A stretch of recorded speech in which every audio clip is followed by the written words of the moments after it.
Hi friends, Pandian store சீரியலை பற்றி தான் நம்ம இந்த வீடியோக்குள்ளே பார்க்க போகிறோம். வாங்க நம்ம வீடியோக்குள்ளே போகலாம். தங்கமயிலும் சரவணனும் சேர்ந்துருந்த ஃபோட்டோ எல்லாத்தையுமே அனுப்பி விட்டுருந்தாங்க.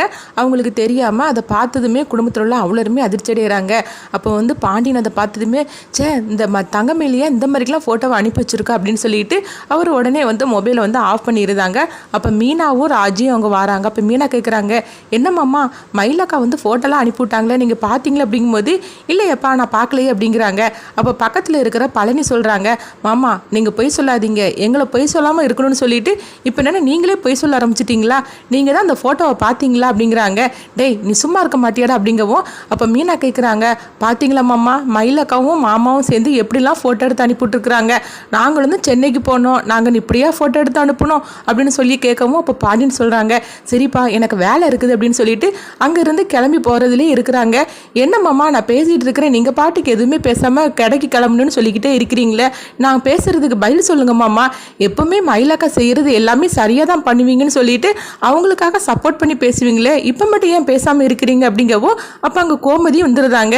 அப்போ கோமதி சொல்கிறாங்க பாண்டியனை பார்த்து, பாருங்க இந்த தங்கமயில் எந்த மாதிரிக்கெல்லாம் ஃபோட்டோவை அனுப்பி விட்ருக்கா அப்படின்னு, அவளுக்கு கொஞ்சம் கூட விவசாயே கிடையாதா, இப்படி புருஷன் பொண்டாட்டி சேர்ந்துருந்த ஃபோட்டோவெல்லாம் அனுப்பி விடுவாங்க எல்லாருக்கும் பார்க்குற மாதிரி அப்படிங்கிறாங்க. அப்போ பாண்டியன் சொல்கிறாங்க, சரிப்பா அந்த பேச்சை விடுங்க அப்படிங்கும்போது, அது எப்படிங்க விட முடியும், எப்போவுமே மயிலை பார்த்தியா அவள் எந்த அழகாக ஃபோட்டோ எடுத்து அனுப்பிவிடுறா அப்படின்னு சொல்லி அவளை பெருமையாக சொல்லுவீங்களே, இப்படி தான் ஃபோட்டோ எடுத்து அனுப்பிவிடுவாளா என்ன, இதெல்லாம் பர்சனலாக அவங்க வச்சுக்கிட்ட ஃபோட்டோ, இது என்னன்னா 4 பேர் பார்க்குற மாதிரிக்கு இந்த ஃபோட்டோவை அனுப்பிவிட்ருக்காள், அவளுக்கு கொஞ்சம் கூட அறிவுங்கிறதே கிடையாது அப்படின்னு தங்கமயில போட்டு கோமதி திட்டிகிட்டு இருக்கிறாங்க.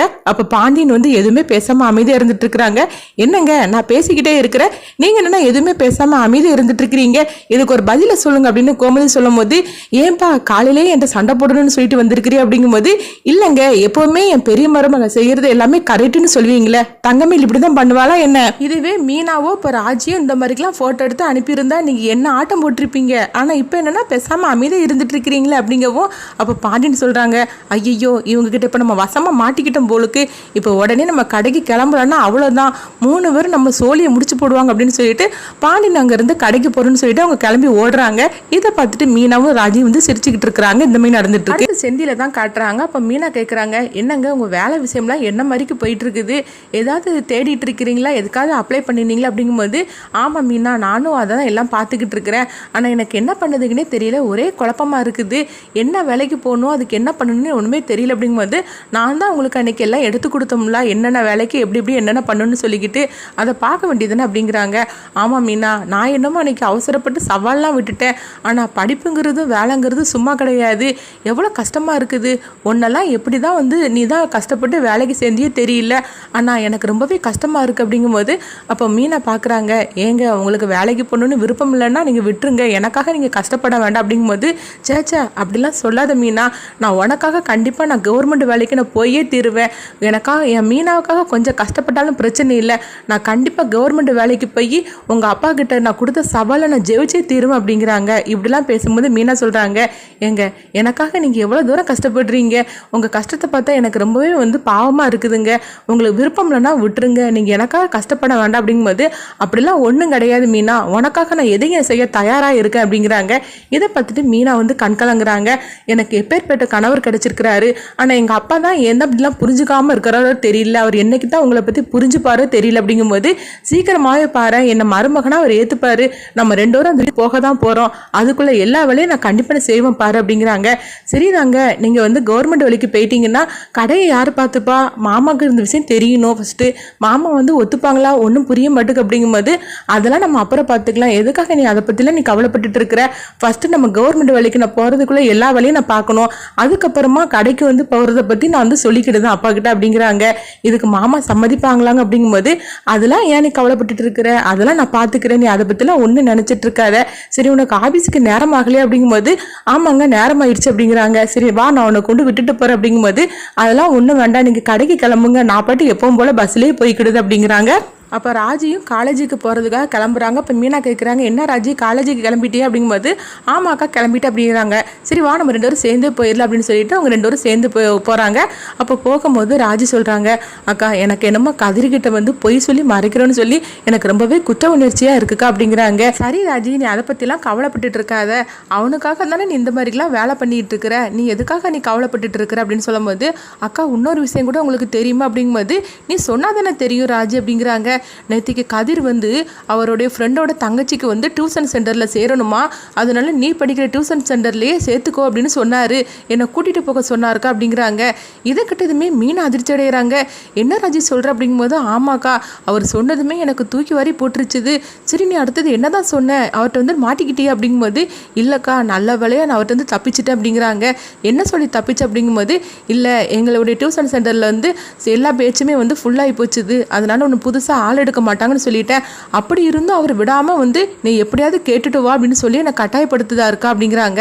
இதை கேட்டதுமே வந்து மீனா சொல்கிறாங்க, நீ இப்போ என்ன பண்ண போகிற ராஜி அப்படிங்கும்போது, நல்ல வேலையா அவர் என்கிட்ட சொன்னாருக்கா, எனக்கு தெரியாமல் அவர் வந்து டியூஷன் சென்டருக்கு வாரேன்னு சொல்லிட்டு அங்கே வந்திருந்தாருன்னா என்ன ஆகிருக்கும், நான் கையங்கலமும் மாட்டியிருப்பாங்க அப்படிங்கிறாங்க. அப்போ மீனா சொல்கிறாங்க, ராஜி எனக்கு என்னமோ பயமாக இருக்குது, நான் சொல்கிறது கேளு, இப்போ கூட ஒன்றும் பிரச்சனை இல்லை, இந்த டியூஷனுக்கு போகிறது நீ இதோட நிறுத்திடு, ஒன்றும் பிரச்சனை இல்லை, இப்போ வரைக்கும் யாருக்குமே தெரியாது, இது உனக்கு எனக்கு மட்டும்தான் தெரியும், அதனால டியூஷன் சொல்லி கொடுக்குறது இதோட நிறுத்திடு அப்படிங்கிறாங்க. நான் வேணா அந்த அக்காட்ட நான் சொல்லிடுறது அப்படிங்கும்போது, இல்லைக்கா வேண்டாக்கா நான் சொல்கிறத கேளுங்க, நான் இப்போ வந்து டியூஷன் சொல்லி கொடுக்குறதுல ஏதோ 4 காசு வந்துச்சுன்னா அது கதிருக்கு தானே ஹெல்ப்ஃபுல்லாக இருக்கும், அதனால அப்படிலாம் ஒன்றும் வேண்டாம், நான் எப்படியாவது சமாளிச்சுக்கிடுது அப்படிங்கிறாங்க. அப்போ மீனா சொல்கிறாங்க, ராஜி நீ என்னமோ சொல்கிற, ஆனாலும் வந்து நீ நர்சரி வந்து டியூஷனுக்கு போகும்போதெல்லாம் எனக்கு பக்கு பக்குன்னு பயமாக தான் இருந்துகிட்டு இருக்கு, எப்போ நீ கையங்களவமோ மாட்டிப்பியோ அப்பவுமே நானும் சிக்கிடுவேன், நம்ம 2 பேருமே தொலைஞ்சிருவோம் அப்படிங்கிறாங்க.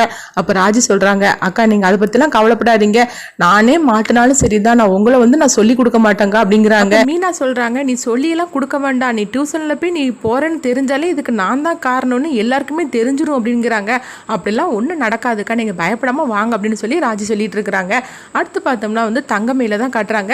அப்போ தங்கமயில போட்டு சரவணை வந்து திட்ட ஆரம்பிச்சிருந்தாங்க. மயில் நான் தான் உன்னை வந்து சொன்னோம்ல ஃபோட்டோலாம் யாருக்கும் அனுப்ப வேண்டான்னு, இங்கே பார்த்தியா நம்ம 2 பேரும் நெருக்கமாக இருந்த ஃபோட்டோ எல்லாத்தையும் நீ அனுப்பி வச்சிருக்கிறியே, நீ ஏன் அந்த மாதிரிலாம் இருந்துட்டு இருக்கிறியே தெரியல, அன்னைக்கு என்னென்னா 5000 ரூபான்னு சொல்லிக்கிட்டு இந்த ரூமை வந்து புக் பண்ணி வச்ச, இன்னைக்கு என்னென்னா இப்படி எல்லா ஃபோட்டோயும் வந்து அனுப்பிவிட்ருக்குற, நீ ஏன் மயில் இந்த மாதிரிலாம் இருந்துட்டு இருக்கிற, இதெல்லாம் நீ தெரிஞ்சு தான் பண்ணுறியா தெரியாமல் பண்ணுறியா அப்படின்னு சொல்லி சரவணன் போட்டு நல்லா போட்டு தங்கமயில போட்டு திட்டிகிட்டு இருக்கிறாங்க.